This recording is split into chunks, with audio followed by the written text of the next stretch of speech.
सांची digital recording studio Khagaria.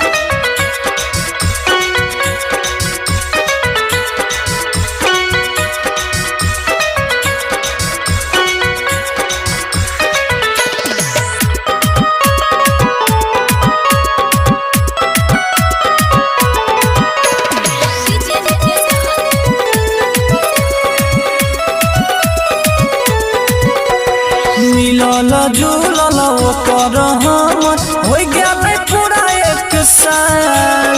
मिलल जुलल ओकर हमर हो गेलै पूरा एक साल। मन मोरा आशा देखै रे कहिया अयतै हमर माल। रे मन मोरा आशा देखै रे कहिया अयतै हमर माल। मिलल जुलल ओकर हमर मन मोरा आशा देखै रे कहिया अयतै हमर माल। रे मन मोरा आशा देखै रे कहिया अयतै हमर माल।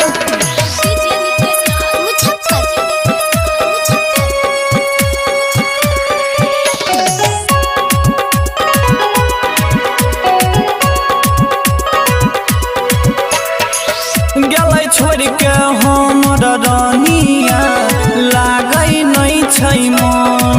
अनिन चैन सब उड़ गेलै रे रोग धराइ देलकै कोन। गेलै छोड़ के हमर रानिया लागै नै छै मन। अनिन चैन सब उड़ गेलै रे रोग धराइ देलकै कोन।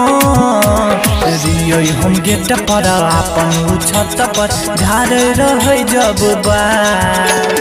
मन मोरा आशा देखै रे कहिया अयतै हमर माल। रे मन मोरा आशा देखै रे कहिया अयतै हमर माल।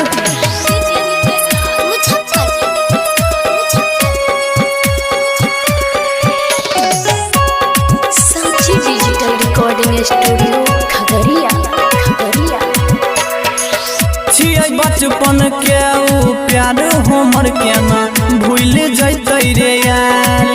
जानो से ज्यादा चाहै दिया करै रे खूब प्यार।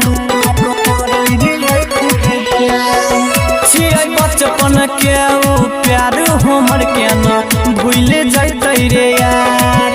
जानो से ज्यादा चाहै दिया करै रे खूब प्यार।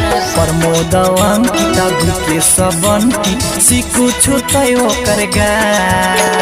प्रमोद अंकिता के सहंसरा छुतै मनीष ओकर गाय।